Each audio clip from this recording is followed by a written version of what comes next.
Bom dia, pessoal do Randolfo. Tudo bem com vocês? Vamos fazer hoje mais uma aula, agora para os terceiros anos, tá bom? O tema de hoje ainda é sobre acidez, basicidade e escala de pH, beleza?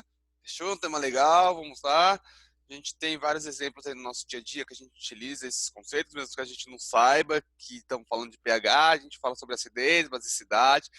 Quem usa shampoo aí fala bastante de pH, é importante saber o pH do shampoo para determinados tipos de cabelos, né? Então, bora lá para a aula que tá bem interessante o conteúdo. Vocês vão aprender bastante. Fechou?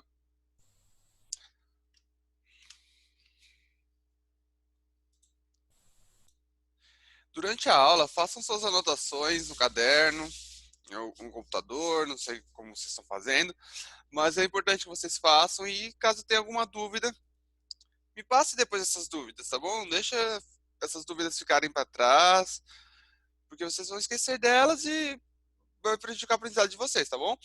Então, surgindo alguma dúvida, é só mandá-la no Classroom que eu vou ajudá-los. Fechou? Então, bora lá. Terceiro A e terceiro B. Ácidos e bases no cotidiano. Vocês conhecem vários ácidos e várias bases. Por exemplo, no caso do ketchup, aqui o que vocês poderiam dizer sobre ele? Ele é um produto um pouco ácido, né? Para quem tem problema com a acidez dos alimentos, ketchup não é uma boa pedida. Aliás, o tomate ele é geralmente ácido, né? Vamos lá, qual é outro produto que temos aqui? A laranja. O que vocês podem dizer sobre a laranja? Ácida também, não é? O abacaxi, ácido. O kiwi, ele tem um sabor azedo, né? Ele fecha na boca quando a gente come ele.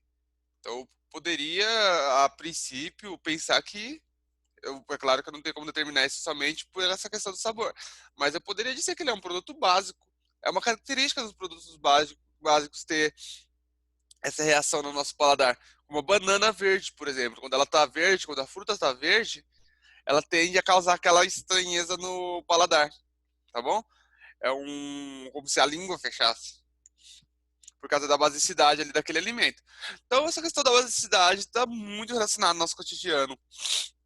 Temos aí shampoo neutro ou alcalino, não depende da marca. Os ácidos usados nas pilhas, nas baterias, como por exemplo o ácido sulfúrico, que é usado nas baterias automotivas. Os antiácidos que a gente toma para quando está com acidez estomacal elevada. São aí algumas coisas que a gente tem no dia a dia contado com esse conceito de ácidos e bases. É claro que nem sempre esses conceitos que nós utilizamos no dia a dia está alinhado com o conceito que a química utiliza, tá bom? Coloquei aqui uma brincadeira, como no caso do look básico. Quando a gente fala, preciso de um look básico para tal dia, não sei quem fala isso, mas se fala. Isso daí não é do tipo de basicidade que a gente está falando na química, é outro tipo de basicidade. Mas, mesmo os conceitos que estão relacionados à acidez, a gente costuma relacionar de forma cotidiana, tá bom? Vocês já estão bem familiarizados aí com acidez e basicidade. E neutralidade também, como por exemplo, o detergente neutro que a gente utiliza nas pias, tá bom? Na química, a exemplo de muitos outros conceitos, existem diversas teorias, tá bom? Ácidos e bases na química é um daqueles conceitos em que existem três, até mais teorias, mas três principais teorias e que elas coexistem entre si, tá bom? Uma teoria não anula a outra. Nós vamos ter que aprender as três teorias e utilizá-las conforme for conveniente. Fechou? Nós temos aí quatro caras responsáveis por fixar aí as bases, os princípios aí da acidez e basicidade, dos estudos de basicidade com maior propriedade. Nós temos aí Arrhenius, cientista norueguês, dinamarquês, Dinamarca, norueguês, que nasceu em 1859 e morreu em 1927. Ele foi um dos primeiros conceitos apresentados sobre acidez e basicidade, viu? É um que a gente utiliza até hoje. A gente vai ver qual é esse modelo dele aí, dessa teoria de acidez e basicidade, o que a gente pode utilizar ela e quais limitações. Depois teve um outro conceito que é o de Bronsted e Lowry. Aqui é uma história engraçada. Os dois não são do mesmo país, não pesquisaram junto, mas os dois chegaram à mesma conclusão. Então, um dinamarquês, outro britânico, e eles, em lugares separados, começaram a pensar sobre a mesma coisa. Claro que aí na mesma época, estava um pensamento científico naquela época, pairando aí no ar, que leva, claro, as pessoas a pesquisarem e a obter resultado, tá bom? Como a teoria deles são muito parecidas, a gente chama como uma teoria só, teoria de Bronsted e Lowry, tá bom? Porque os estudos deles têm pontos muito semelhantes, e muito mesmo. Desenvolveram trabalhos separados, mas com conclusões muito próximas uma das outras, tá bom? E aqui nós temos também o Lewis, que, estadunidense, desenvolveu uma terceira teoria, ácido e base, um pouco mais completa que as outras duas, mas não anula as outras duas, tá bom? Serve um pouquinho mais para outros casos que essas outras duas não abarcam. Cada um deles vai tratar de um tipo de ácido e base. É interessante a gente pensar que ácido e base é um conceito relativo, tá bom? Mesmo ele vai ser mais relativo aqui na teoria de Bronsted-Lowry a partir dela, mas mesmo em todas elas aqui, considerando o panorama geral, é um conceito relativo. Por quê? Quando eu falo em ácido de base, eu pergunto, ácido de base de quem? De acordo com qual teoria eu estou considerando ácido ou base? Tá bom? Depende quem é o teórico que eu estou me apoiando para definir se o produto é ácido ou base. Uma base, por exemplo, de arrênios pode não ser uma base de Bronsted-Lowry. Ou um ácido de arrênios pode não ser um ácido de Lewis, entendeu? Então, depende de qual teoria eu estou me apoiando para definir o meu ácido e minha base. Por que isso? Cada um vai servir para um tanto de casos específicos, tá? Uma hora eu vou usar arrênios para um determinado tipo de produto ali, de solução. Para outro eu vou usar Bronsted-Lowry.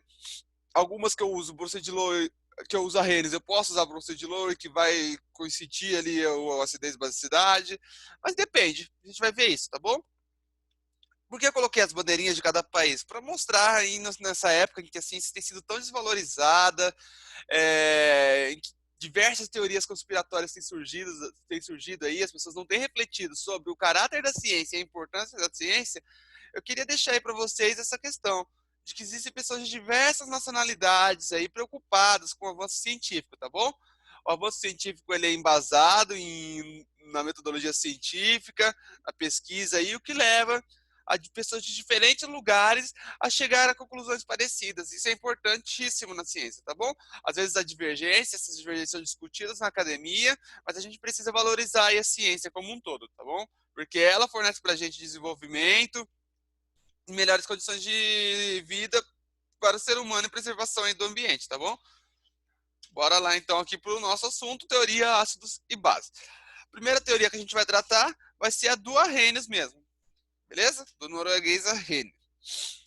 Simplificadamente, vocês já devem ter visto isso no primeiro ano, mas como não tenho como garantir que vocês viram isso, eu vou dar aqui um resuminho para vocês da teoria de Arrhenius, vou fazer também um resumo da teoria de Bronsted-Lowry e por fim da de Lewis, tá bom?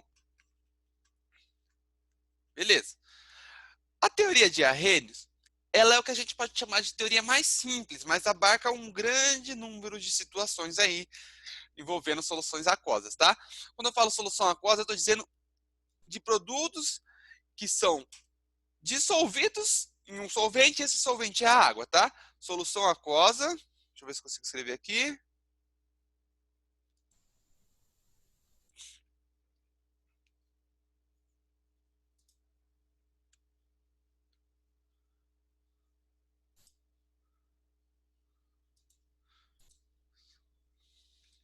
Voltando, caneta. Solução, vou colocar aqui, a solução S, aquosa, igual solvente água. Tá bom? Nunca confunda então isso daqui. Quando eu falo em solução aquosa, estou falando que o solvente que eu estou usando é água.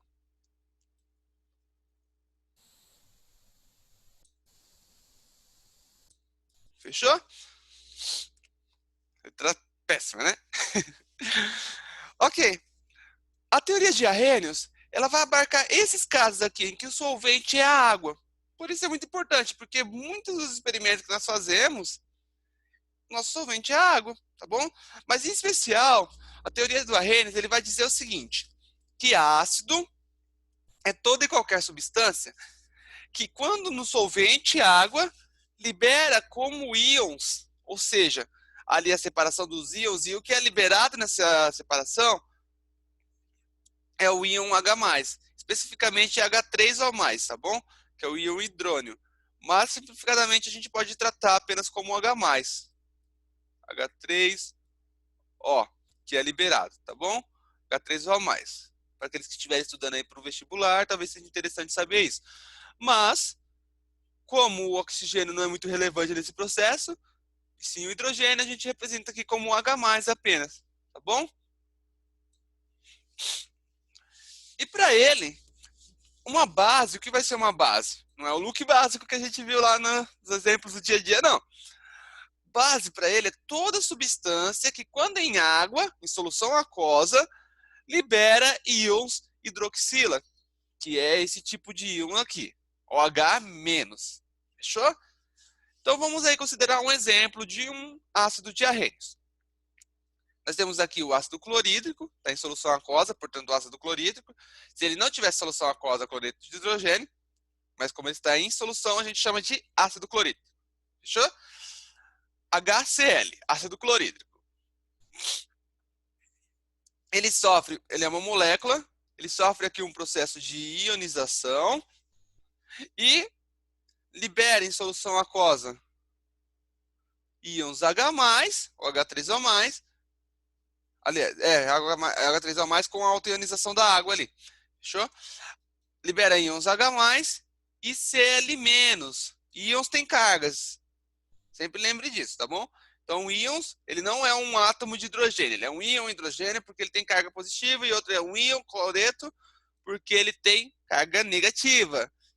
Tá bom? Não é um átomo de cloro, não é um átomo de hidrogênio. É um íon hidrogênio e o íon cloreto. Fechou? Então, para ele, isso daqui é um ácido. Libera, satisfaz as duas condições aí. Libera H+, e OH, aliás, libera H+, então isso daqui é um ácido de Arrhenius, segundo essa teoria, fechou? Ele libera aqui, um dos íons liberados é o H+. Se tivesse o H- liberado aqui ao invés de H+, nós consideraríamos como uma base de Arrhenius, como é o exemplo de baixo. Nós temos aqui, ó, hidróxido de sódio,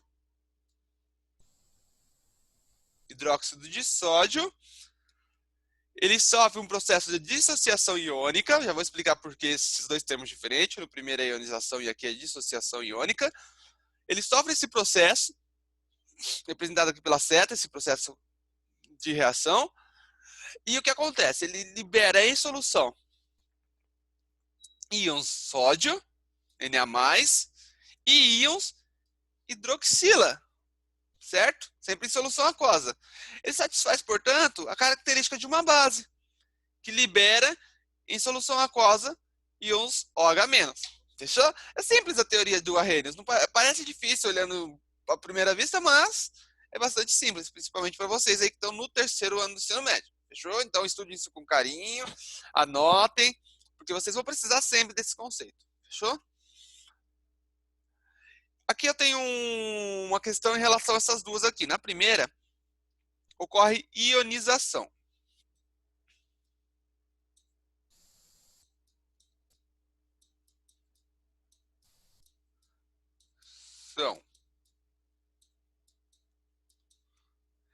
Na primeira, ionização. Na segunda, dissociação.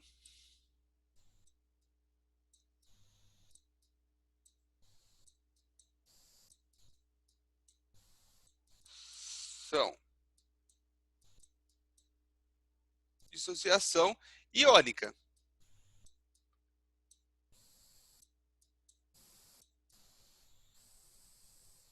Beleza? São dois processos diferentes. Por quê?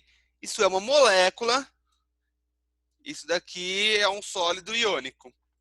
Para vocês aí que já passaram pelo segundo ano do ensino médio, provavelmente já viram essa questão do que é uma molécula, o que é um sólido iônico aí, um composto cristalino, tá bom? Então, não vou passar por isso daí para vocês, mas dê uma pesquisada, aqueles que não lembram, a diferença de molécula e de sólidos cristalinos, fechou? Eu vou dar aqui um videozinho para vocês verem como acontece esse processo, primeiro de ionização, que se refere à molécula, e uma rápida explicação. Vocês ficam responsáveis aí por... Não quer abrir, calma aí. Por aprofundar isso depois.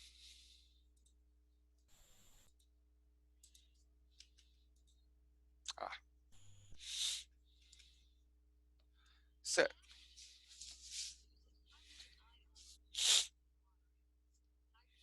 Aqui nós temos uma molécula, que é HCl, vai ser colocada em solução. Quando colocou em solução, se torna um ácido clorídrico, tá bom? O hidrogênio clorídrico. E ela ganha certa liberdade. Ela ganha liberdade porque ali vocês viram que há a quebra daquela molécula. O átomo de hidrogênio e de cloreto se torna, na verdade, o íon hidrogênio e o íon cloreto, tá bom? E a separação. Nessa outra também. Há sempre a separação da molécula. Então, quando a gente fala de ionização, a gente fala quebra de uma estrutura que está inteira, tá? Ela se torna ali duas partes de solução. Por isso que ela pode conduzir eletricidade. Aliás, das substâncias moleculares, os ácidos conduzem eletricidade. Até mais substâncias que são moléculas não conduzem, como o açúcar, por exemplo. Mas os ácidos conduzem. Por quê? Porque eles conseguem se dissociar, conseguem se ionizar em água, tá bom? Liberando ali aqueles íons. Fechou? Vamos ver mais uma vez aqui esse vídeo. Então aqui, ó, a molécula está inteira, o branquinho representando o hidrogênio, o verdinho representando o cloro, tá bom? Estão ligados aqui por meio de ligação química. Quando adicionado em água, a água trabalha para quebrar essa ligação, olha. Então, o hidrogênio e o cloreto estão separados agora. Houve ali um rompimento da ligação química que havia entre os dois. Esse rompimento acontece com uma parte das moléculas que são colocadas, dos ácidos, e eles permitem que haja condução de eletricidade, evidenciando que ali houve uma ionização. Olha com o ácido nítrico, a mesma coisa, houve a separação de uma parte em duas partes aqui, ó. Tá bom?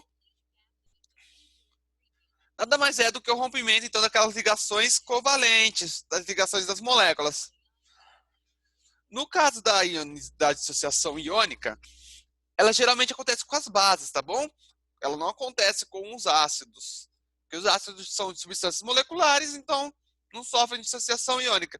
Porque a dissociação iônica, diferente do outro caso, a ionização, o que acontecia? Nós tínhamos uma molécula e ela precisava ser ionizada, ou seja, separadas em partículas com carga, quando em solução aquosa. Esse era o processo que ela sofre.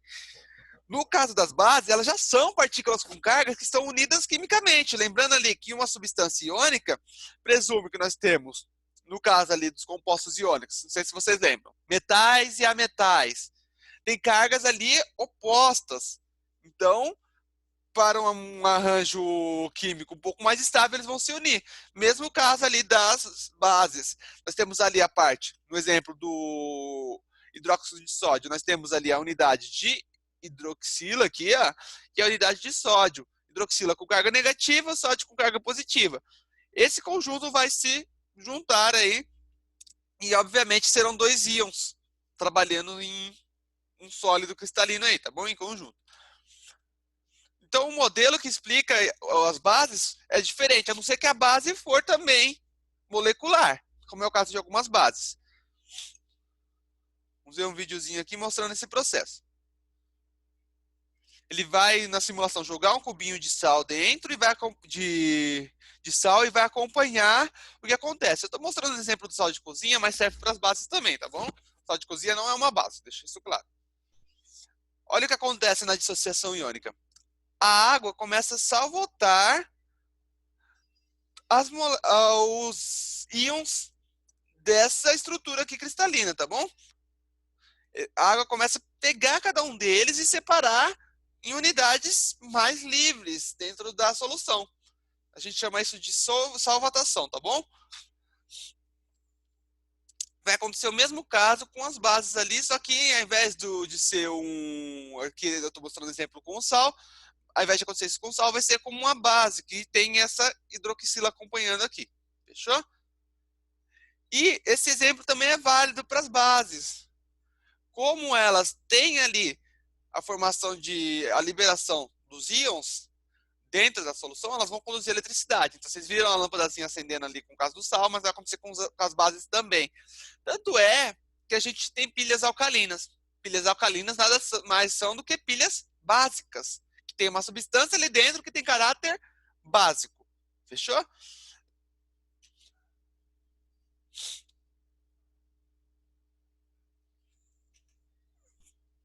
Fechando então aqui o conceito de arrênio, temos que lembrar que ácido e base é um conceito químico. Não tem a ver com uma coisa ser perigosa ou não.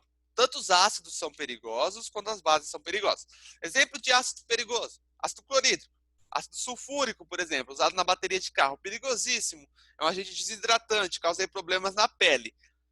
Um exemplo de base perigosa: hidróxido de sódio, usado para fazer sabão. Ele também é corrosivo, tá bom?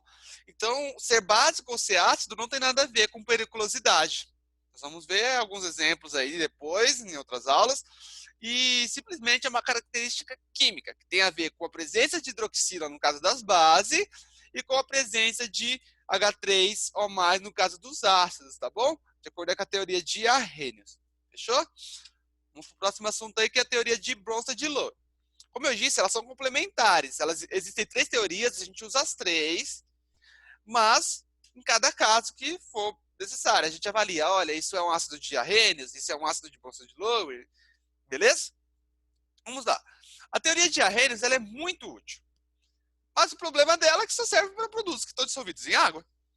Quando o solvente é a água. Desculpa. Se o solvente não for a água, não serve. Então, o que a gente precisa? De uma teoria um pouquinho mais abrangente, como é o caso da teoria de Bronsted-Lowell, que vai pegar aí outros solventes também, uma vez que ele considera como relativo aí ser ácido ou ser base, tá bom? Dependendo de com quem o produto está atuando. É um modelo aí um pouquinho mais completo. Fechou? Simplificadamente, nessa teoria, ácido é toda substância que pode doar prótons, tá? Nós não estamos falando agora de se pode liberar H+, ou liberar OH-, como ocorre em solução aquosa. Nós estamos falando agora de substância que pode liberar prótons. Entenda como próton o hidrogênio sem o seu elétron. Então aqui H+, o hidrogênio perdeu um elétron e ficou com carga positiva. Lembra que sempre que perde carga, se torna positivo, fechou? Então aqui como próton, nós estamos falando dessa unidade aqui, um hidrogênio positivo, tá bom? Vou chamar isso daqui de próton. E a gente vai chamar um hidrogênio positivo de próton em diversas situações na química. Nós não estamos falando do interior do átomo, mas sim um hidrogênio que perdeu um elétron. E como ele só tem um elétron, ele se torna um próton. Fechou?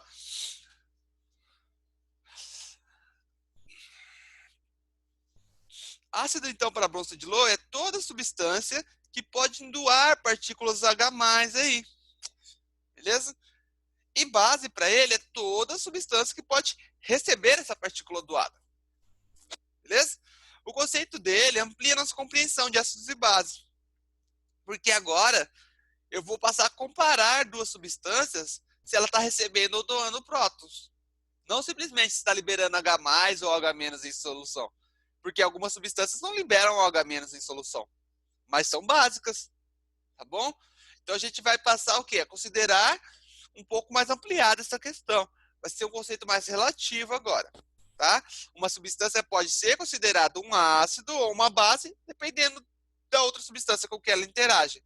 Surge espaço aí porque a gente chama de substâncias anfóteras, que não eram abarcadas pela teoria de Arrhenius.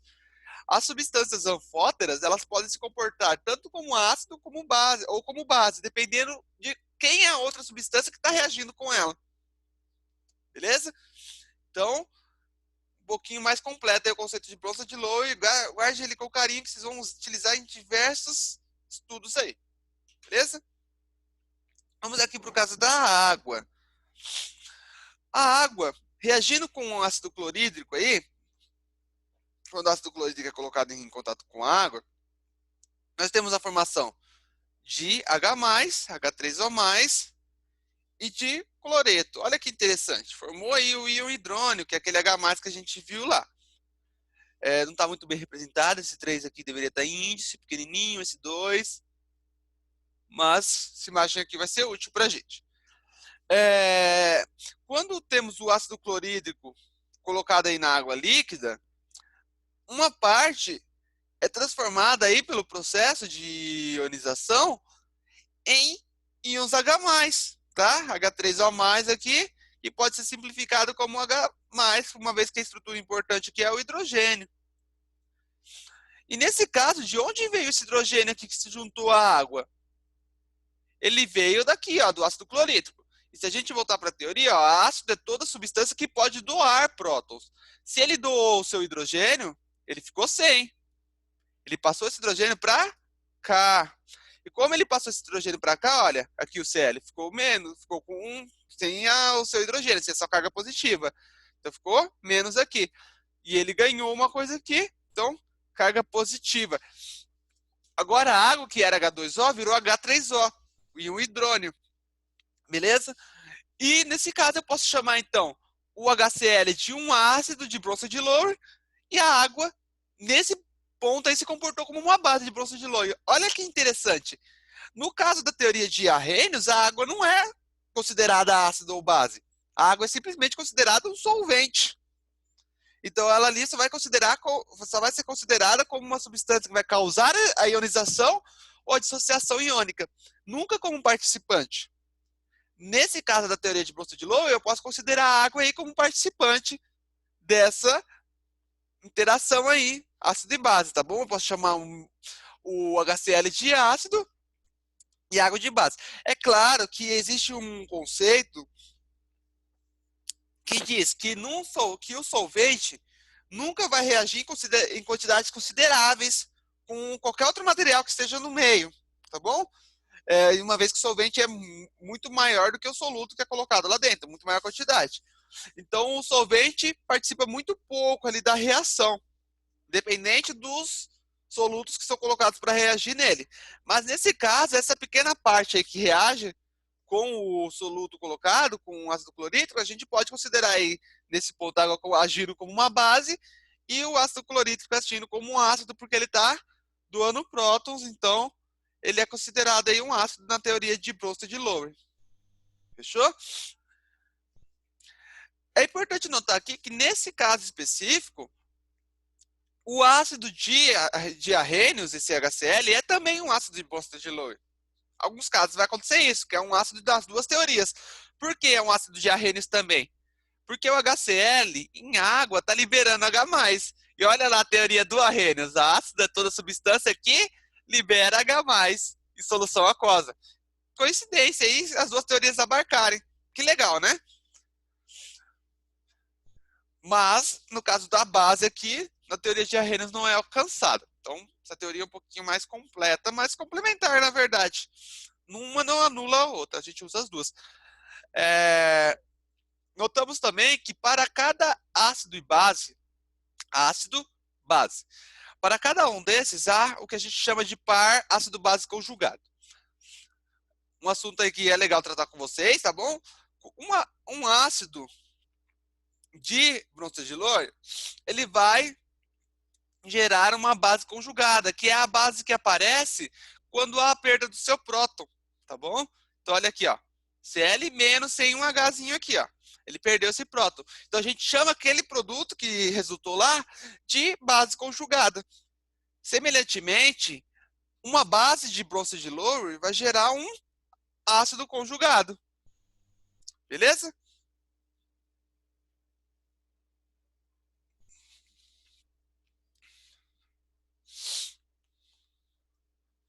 Beleza, vamos continuar. Como eu disse anteriormente, existem substâncias que a gente chama de anfótera. Elas podem assumir caráter ácido ou básico, dependendo da situação, tá? E elas são muito bem contempladas aí pela teoria de Bronsted-Lowell, beleza? A água é uma dessas substâncias anfóteras. Passando um caminhão aqui.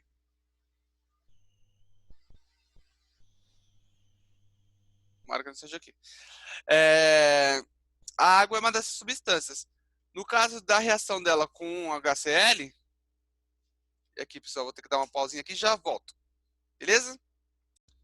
Voltei. Então, como eu estava falando, a água é uma das substâncias que tem o caráter anfótero. Anfótero, tá? Substâncias anfóteras.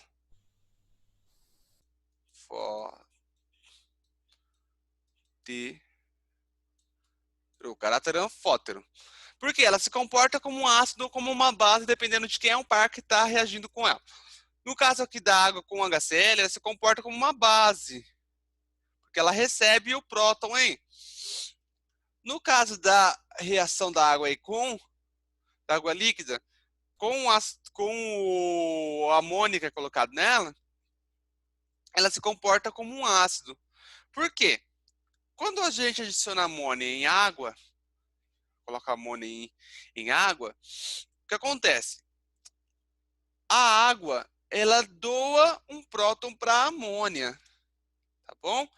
E transforma a amônia no íon amônio, beleza? Quando isso acontece,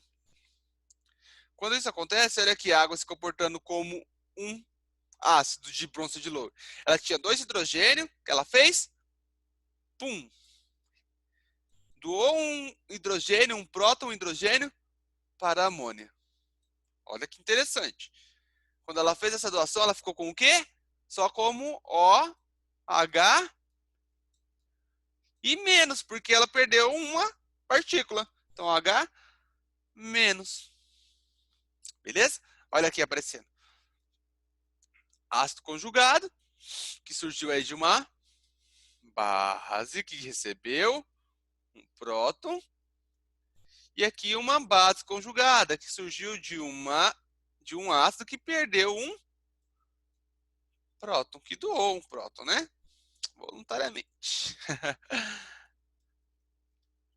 Então a gente chama isso daqui de par ácido base conjugado. Beleza?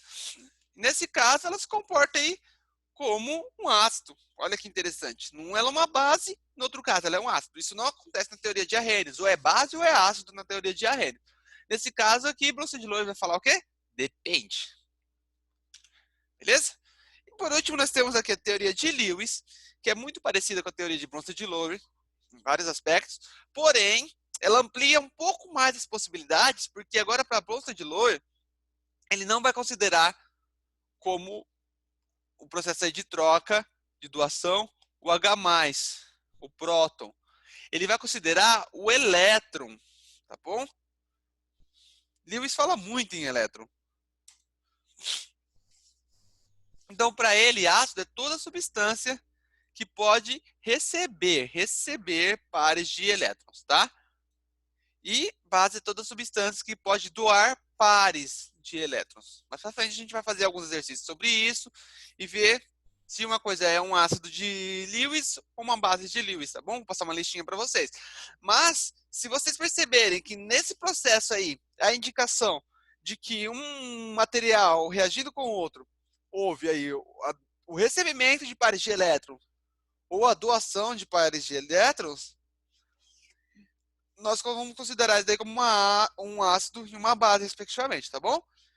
Essa proposta de Lewis ela alcança um maior número de substâncias porque a gente sabe que as ligações químicas ocorrem aí na camada de valência, que ocorre com doação de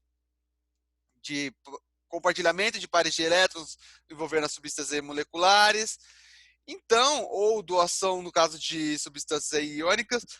Então, esses casos, assim, você abarcar. Essa teoria vai abarcar um grande número de casos, beleza? Porque nós vamos ter aí vários casos contemplados pela questão do elétron, que está sempre aí ocorrendo, beleza? Para formar uma nova substância, está envolvido elétrons aí. Então, a teoria de Lewis ela é um pouco mais abrangente que as outras duas. No entanto, como eu disse no começo dessa aula, as 3 teorias são complementares, beleza? As três teorias aí são complementares, elas servem para cada tipo de caso, algumas compreendem um pouco mais de casos, mesmo essas que compreendem mais casos, às vezes são limitadas, então precisa voltar para uma teoria ainda mais limitada para pegar, por exemplo, soluções aquosas, estudar soluções aquosas, então depende do caso que a gente está utilizando. Para soluções aquosas, a gente costuma utilizar a Arrhenius, a teoria mais simples aí, mais fácil de utilizar no laboratório no dia a dia. Em casos mais específicos, a gente usa Bronsted de Lowry, em casos ainda mais específicos, a gente usa Lewis, sempre complementares. Beleza? Nós vamos entrar aqui no assunto que é pH e POH, tá bom?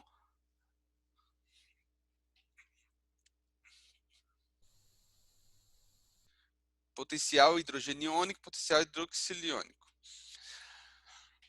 Do sigla aqui pH e POH.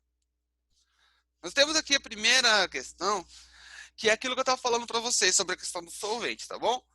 A concentração do solvente, ela permanece mais ou menos constante, mesmo que ele participe de uma reação química que ocorra com espécies que estão dissolvidas nele, tá? Então a gente pode considerar o solvente mais ou menos constante, porque a quantidade dele que reage com as substâncias que meu microfone, que reage com as substâncias que estão participando aí da reação é muito pouca, tá? Não há perda aí do solvente se transformando em produto. Não que seja significativa essa perda. Há perda, mas não significativa. Muito pouquinho acontece. Então a gente considera aí o solvente praticamente constante em relação à concentração. Beleza? E aí nós vamos começar a falar de produto iônico da água. Foram realizados alguns experimentos, muitos experimentos na verdade, para determinar aí a condutividade da água a uma certa temperatura. Foram feitas faixas de temperatura e um desses testes foi na temperatura padrão aí. Nesses experimentos, foi possível determinar que a concentração de H+, e de OH- na água pura, então aqui ó, a teoria de Arrhenius aparecendo aí, essa concentração aqui de H+ e OH- na água pura corresponde a 1,1 vezes 10 a menos 7 mol por litro, tá bom?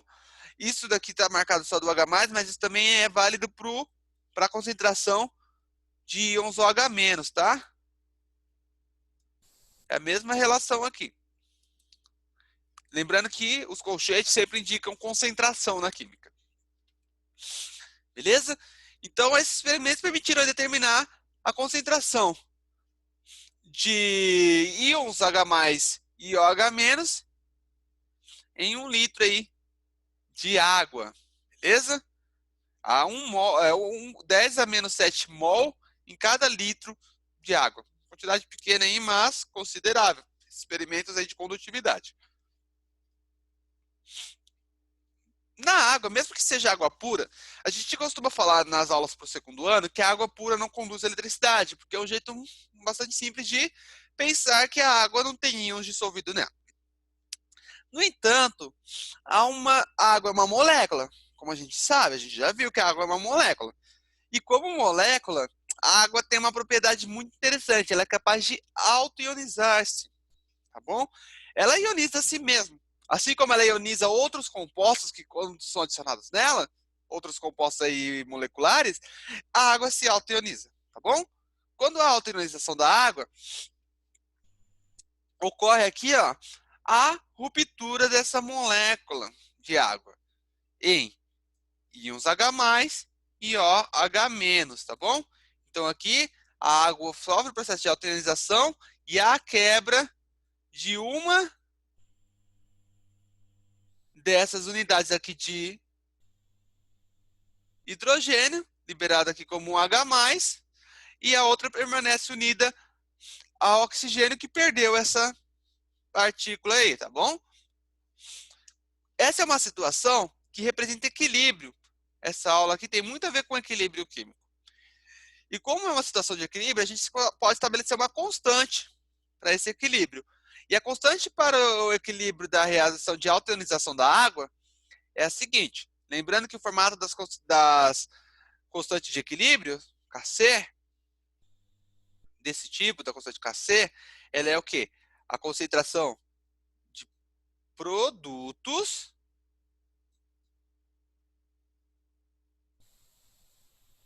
vou chamar aqui de produto A.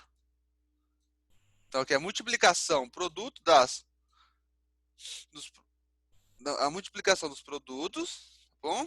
Produto B, o produto dos produtos, sobre a concentração dos reagentes. Vou colocar aqui como REA. Beleza? Esse é o formato aí das constantes de equilíbrio no sistema de equilíbrio químico aí. Essa constante para a água é, obviamente, então, a concentração de OH, de H+, aliás, de H+, e o produto aí pela concentração de OH-, beleza? Dividido pela concentração do reagente, que é, nesse caso aqui, a própria água, que está sofrendo autoionização. Como a concentração aí do solvente é praticamente constante, mesmo que ele participe das reações químicas entre as espécies nele dissolvidas, nós temos como dizer que a água, então o reagente aqui, é constante, eu não preciso considerá-lo na conta do equilíbrio. Posso passar ele para o outro lado multiplicando aqui e deixar só o H+ e o OH- do outro lado da conta aqui, que eles vão fazer a diferença aí no processo. Quando eu passo a água para cá, que ela estava aqui embaixo, né? H2O estava aqui. Quando eu passei ela para lá multiplicando, o que eu estou dizendo? Como eu estou falando isso daqui é uma constante, ó. Estou dizendo que isso pouco varia. E se isso pouco varia, constante. Eu não preciso fazer a conta dele, né? Só preciso fazer a conta do que varia, obviamente. Fazer conta de constante é serviço perdido, porque é mais ou menos constante. Como a água é mais ou menos constante, eu posso considerá-la aqui como mais ou menos 1, tá bom? Próximo a 1, aproximadamente 1, aproximadamente constante, não varia ali. E se ela é aproximadamente 1, eu posso considerar isso daqui como uma coisa só. O que é isso, então? Quando esse Kc vezes H2O, eu posso chamar de Kw, que é aí a constante de o produto da iônico da água, a constante de autoionização da água. Beleza? E ele vale isso daqui. Concentração de H+, vezes a concentração de OH-. Só estou considerando os produtos porque o reagente é a própria água. E ela obedece a essa lei aqui, de que a variação é muito pouca, então ela não vai entrar na conta. Beleza? Como a gente tinha visto, a concentração medida aqui, por esse experimento, diz que em 1 litro de água tem 1 vezes 10 a menos 7 mol por litro de H+, e a mesma quantidade de OH-. Então, se eu jogo aqui as concentrações na, na conta aqui da constante de iônica da água, eu vou ter a primeira concentração, a de H+, vezes a segunda concentração, que é a de OH-. Se eu multiplico 10,7 vezes 10,7, eu tenho a propriedade matemática de que eu vou somar esses expoentes.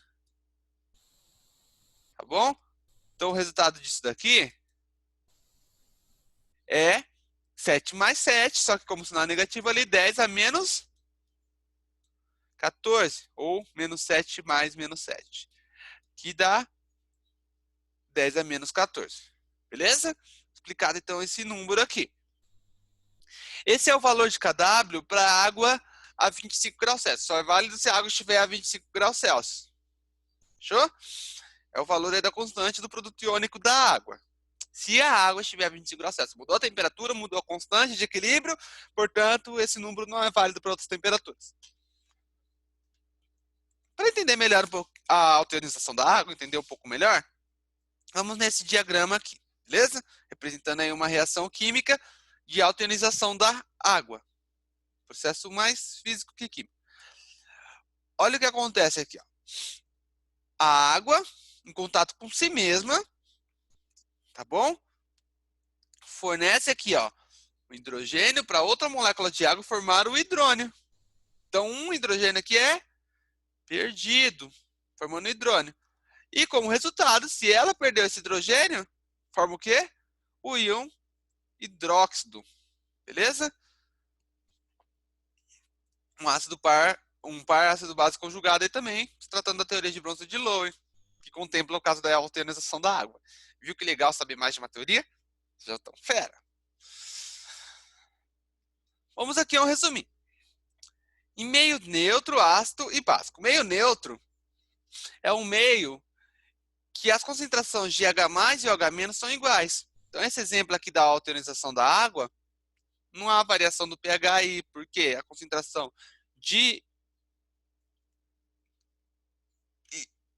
H+ e de OH-, ou seja, a concentração de ácido e base aí, é igual. Então, se essa concentração é igual, a água é neutra. Então, aqui o 14, o 10 a menos 14 aqui, nesse caso aí com o expoente, olha, esse número aqui era para estar em cima, viu? Não sei porque ele não está em cima.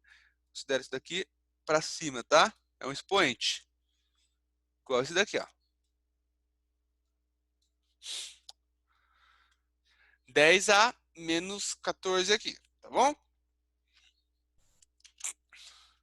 É o produto dos dois, da ácido e da base. A soma aí dos dois, o produto dos dois, na verdade. Tá bom? Da maneira que expoente. Depois a gente vai fazer a soma quando a gente trabalhar com a função logarítmica que permite que isso vire uma soma. Por enquanto, vamos lá.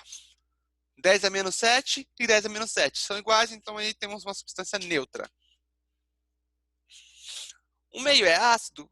Quando eu coloco o ácido no sistema, lembrando que ácidos sempre são em solução aquosa, então você tem aqui, ó, HCl. Isso não é um ácido. Ainda não. Por quê? Ele não está em água. Mas se coloca ele com um pouquinho de água aqui em solução aquosa, ele é um ácido. Beleza? Porque ele já é capaz de doar e receber prótons. Beleza?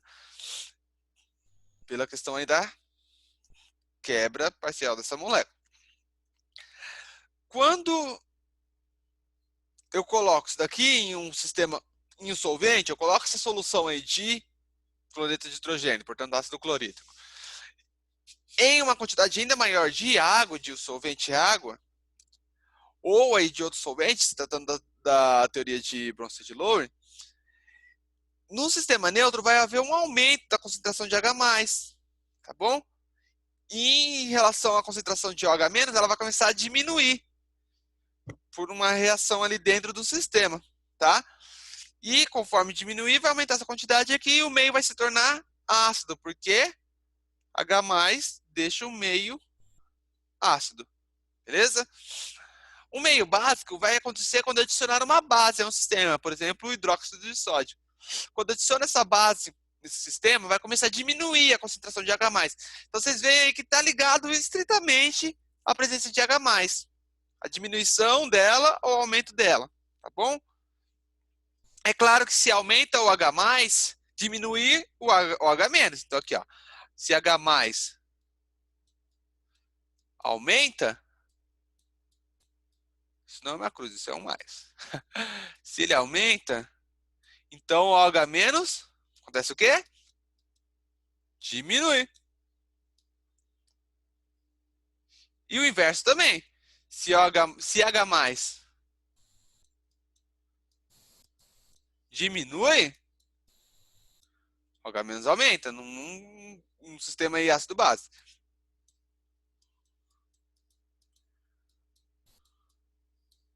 Beleza? Concentração aí, então tá ligada à concentração desses dois aí. Ser ácido ou ser básico. Diferente, né, do que a gente usa no dia a dia. A gente nunca para pra pensar nessa questão aí. Por isso que é bom estudar química. Beleza. Se vocês perceberem aqui, nós estamos trabalhando com expoente, né, para dizer se uma coisa é ácido ou base. Isso é meio difícil. Olhar para o expoente para dizer se é ácido é base ou é base. Então, o que vai ser melhor aqui para a gente? O que vai ser melhor? Uma proposta feita por Sorensen, em 1909, ajuda a gente a simplificar um pouquinho mais essa questão. Por quê? O que a função logarítmica faz? Ela ajuda a gente a se livrar dos expoentes e transformar isso num número que a gente pode estabelecer uma escala aí, tá bom? Lembrando de uma propriedade da função logarítmica, se eu tenho aqui o log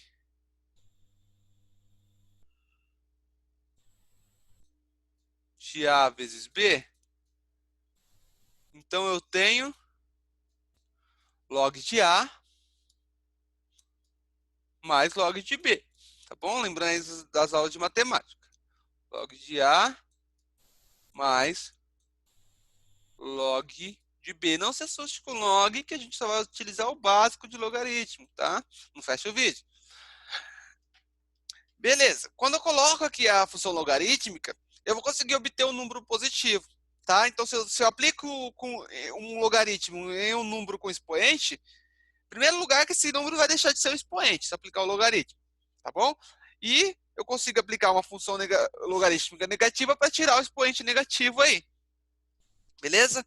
Então, não é só função logarítmica, eu preciso que ela seja negativa também quando é a causa do pH. Então, o que é o pH? Potencial hidrogeniônico. O pH é o logaritmo negativo da concentração de H+. Log negativo. Então, essa é a definição de pH, tá? É o log negativo da concentração de H+. E o que é o pH? POH. O POH, potencial hidroxiliônico, é o log negativo também da concentração de OH-. Então veja que legal. Vamos lá. Na expressão que a gente utilizou para o produto iônico da água, se a gente aplicar o logaritmo a ambos os membros, ou seja, dos dois lados ali da equação, lembrando que o produto iônico da água é esse daqui, ó. Cadê? Opa, cadê? Aqui. O KW, tá? KW. Se a gente aplicar o logaritmo a esse lado, o logaritmo a esse lado aqui, e aplicar também ali ao KW, ao outro lado. Se a gente aplicar esse lado e ao KW aqui, ó, o resultado do KW, a gente vai obter aí um número um pouquinho melhor de trabalhar. Então vamos lá. Vou aplicar aqui nessa primeira aqui. H+, o produto iônico aqui, vezes o OH-, vezes a concentração de OH-, é igual, como a gente viu lá, a 10 a menos 14. 1 vezes 10 a menos 14. Beleza. Apliquei aqui o logaritmo dos dois lados. Tem que aplicar dos dois lados da igualdade sempre. Eu posso fazer tudo numa conta desde que eu faça dos dois lados. Fechou? Apliquei o logaritmo ao hidrogênio, ao H+, tá bom? Ao íon hidrogênio aqui. E apliquei o logaritmo ao íon hidroxila. Lembrando que aqui eu usei a propriedade do logaritmo. Então, tem um logaritmo de uma multiplicação, então ele é o logaritmo das somas de cada um desses membros aqui, tá bom? Propriedade de logaritmo. Como é o logaritmo da soma, então eu tenho aqui log de concentração de H+, mais o log da concentração de OH-, e o log faz cair esse expoente. Eu não disse que ele ia cair? Então aqui, ó, o menos 14 vira um número sem expoente. Ele cai aqui, ele sai de cima do 10 aqui e vem aqui para frente, tá bom? Porque no logaritmo eu estou procurando exatamente o expoente, beleza? Ok, se eu faço isso com uma função positiva, eu vou obter aí, se o expoente for negativo, eu vou obter um resultado negativo. Não é o que eu quero. Eu quero um número positivo. Então o que eu vou fazer? Novamente, eu posso fazer tudo o que eu quiser numa conta se eu fizer dos dois lados.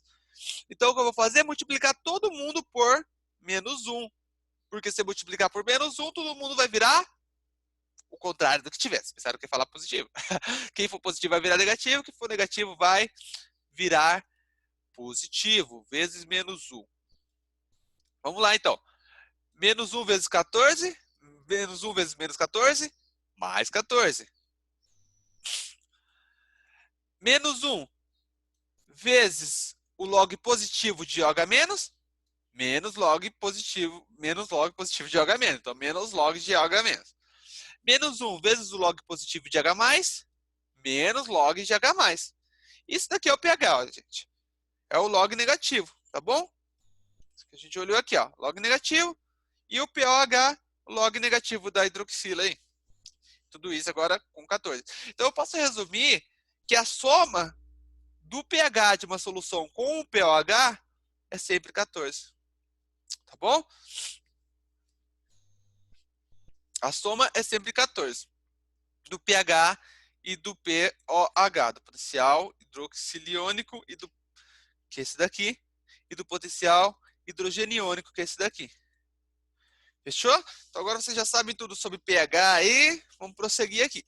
Podemos concluir, para fechar essa aula então, que um meio vai ser neutro quando a concentração de H+ dele for igual a 1 vezes 10 a menos 7 e a concentração de OH- for igual a 1 vezes 10 a menos 7. Por quê? Se a concentração é igual aí, a soma do pH com pOH é 14. Então, e os dois são iguais, beleza? A soma sempre vai ter que dar 14. Então, se o pOH é maior do que o pH, é uma situação. Se o pH é maior do que o pOH, é outra situação. E é isso que a gente está vendo aqui. Nesse caso, o meio vai ser neutro se a concentração do H+ e do OH- forem iguais, tá bom? E, portanto, a concentração é do pH e do pOH, iguaizinhas. Fechou? O meio vai ser considerado ácido quando a concentração de H+ for maior do que 1 vezes 10 a menos 7. Lembrando que se a concentração de um for maior, aquele diagrama, a outra decai, a concentração do pOH diminui. Por quê? Se eu tenho mais íon hidrogênio no sistema, esse sistema vai aí se organizar para diminuir a concentração de hidroxila. Uma parte dessa hidroxila vai se transformar aí em hidrogênio, tá bom? Até o sistema alcançar o equilíbrio. Beleza. E nesse caso, se a quantidade, a concentração de H+ é maior, o símbolo de maior aqui, é maior do que 1 vezes 10 a menos 7, então o pH, aplicando na função logaritmo, é menor do que 7, tá bom? Se ele é maior, se a concentração de H+ é maior do que isso, então o pH é menor do que 7, a solução é ácida. Se o pH é menor que 7, solução ácida. E no caso do pOH, ele vai ser maior do que 7 aí, porque sempre vai, se um aumenta, outro diminui, para manter ali aqueles 14, que é o geral ali, a soma dos dois. Vamos um exemplo aqui. Nessa primeira solução aqui, desse primeiro exemplo, uma situação em que os dois são iguais, mas vamos supor que aqui seja pH 3 e pOH, então, quanto? Quanto? pOH. Tem que dar 14, não é? Igual a Dora Aventureira. Então aqui pH 11, maior do que 7. Tá bom? Para manter esse sisteminha aí dentro desse parâmetro.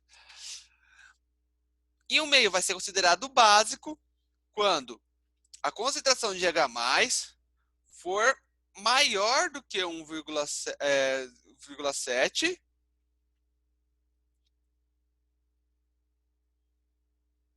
Um erro aqui, gente. Calma aí. Ó. Menor. Concentração de H+ menor do que 1,7. Concentração de OH- maior. Corrijam aí quem está copiando, tá? Há um erro ali. Então, o meio vai ser considerado básico quando a concentração de H+ for menor do que 1 vezes 10 a menos 7. Então, o pH aí, ó, maior do que 7. E a concentração de OH- for maior do que 1 vezes 10 a menos 7. E aí o pOH vai compensar isso. O que a gente mede no laboratório? A gente mede o pH, tá bom? pH a gente consegue determinar de forma indireta aí, por meio dessa relação. Mas o importante para a gente é o pH. E aí a gente consegue construir a nossa primeira escala de pH, tá bom? A escala de pH, como a gente viu, vai de 0 a... Dora Aventureira. De 0 a 14, tá bom?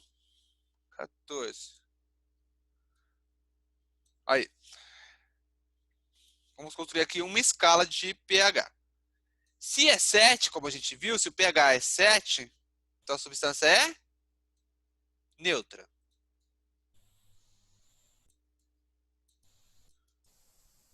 Se o pH é menor do que 7, para cá, então ele é ácido. Qualquer um que seja menor do que 7. Ácido. E se o pH é maior do que 7, então ele é básico. Quem ainda não assistiu a aula passada, volte lá que eu coloquei alguns experimentos realizados em laboratório para medição do pH. Tem lá experimento com pHmetro, com fita, tá bom? Para determinação do pH. Tem aí com produtos caseiros para determinação do pH, como é o caso da cebola roxa. Algumas plantas se comportam como indicadores ácido e base, tá bom? Então reveja a aula passada, quem está com dúvida. Quem ainda não viu, por favor, entre lá para ver, inclusive a atividade avaliativa, tá bom? E no mais, é isso, a nossa aula encerra aqui. O que vocês precisarem, me mandem lá no Classroom que eu vou responder vocês, tá bom?